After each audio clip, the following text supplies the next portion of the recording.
Hare Krishna, welcome back to my channel. This is me Ana. तो आज हम करने वाले हैं millennium science for junior class 5th के चैप्टर 11 सॉइल कंजर्वेशन। तो ये जो चैप्टर है हम ऑलरेडी पूरा कर चुके हैं और आज हम इसकी बैक एक्सरसाइजेस करने वाले हैं।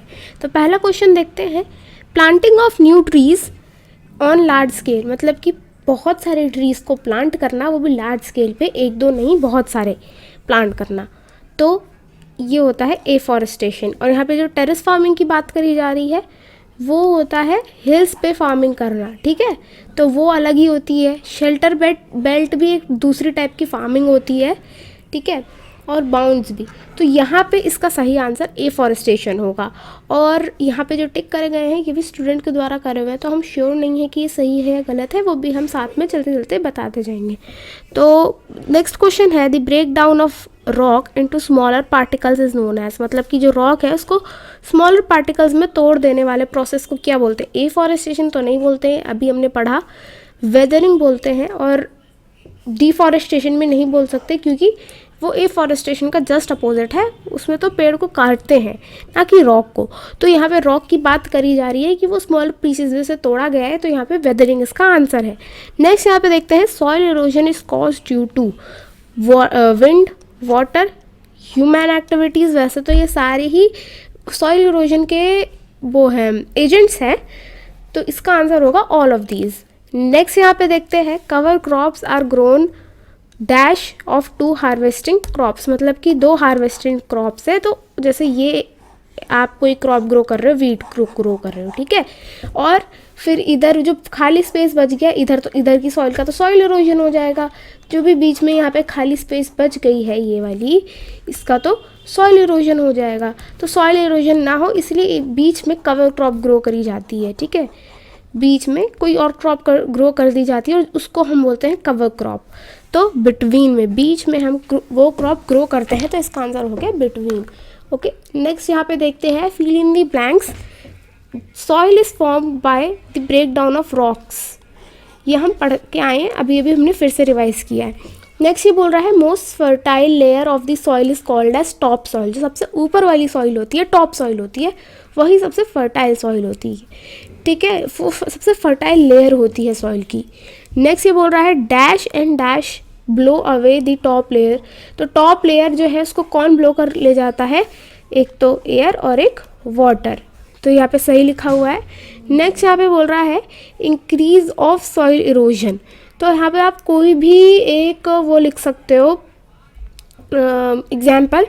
तो यहाँ पे ओवर ग्रेजिंग भी लिख सकते हो, और यहाँ पे ओवर ग्रेजिंग ही लिखा हुआ है बट स्पेलिंग गलत है, तो ओवर ग्रेजिंग लिख देनी है आपको यहाँ पे। नेक्स्ट यहाँ पे है, ploughing on hills is known as, ploughing on hills side cause soil erosion. देखो सॉइल की बात करी गई है तो यहाँ पे इरोजन लिख देना, मतलब कि वैसे तो यहाँ पे मेरे हिसाब से सॉइल इरोजन नहीं है क्योंकि गलत लिखा हुआ है। प्लोइंग ऑन सॉइल मतलब हिल्स, मतलब कि यहाँ पे जब हम खेती बाड़ी करते हैं हिल्स के ऊपर तो वो सॉइल इरोजन तो नहीं होता, वो होता है सॉइल कंजर्वेशन। तो यहाँ पे सॉइल कंजर्वेशन आएगा। सॉइल कंजर्वेशन मतलब कि हम सॉइल की बचत कर रहे हैं, उसे बचा रहे हैं, है ना। तो यहाँ पे सॉइल कंजर्वेशन आएगा, ना कि सॉइल इरोजन आएगा। इसने सॉइल देखा और फिर सॉइल देखा तो सॉइल इरोजन लिख दिया, नहीं, सॉइल कंजर्वेशन आएगा, ठीक है। Next, dash and dash are the cover crops. तो पल्सेस और पीस जो है वो कवर क्रॉप्स है, मतलब कि यहाँ पे कोई क्रॉप ग्रो हो रही है, यहाँ कोई क्रॉप ग्रो हो रही है, बीच का जो एरिया बचा वहाँ पे पीस ग्रो कर दी या फिर पल्सेस ग्रो कर दी। यस, नेक्स्ट यहाँ पे है, are build along the river banks to prevent the soil erosions. तो अभी हम यहाँ पे पढ़ के आए थे कि एम्ब्लैंकमेंट जो होता है वो रिवर्स के बैंक पे करा जाता है, जिससे रिवर के बैंक यहाँ पे फ्लड को भी प्रिवेंट करा जा सके और सॉइल इरोजन को भी।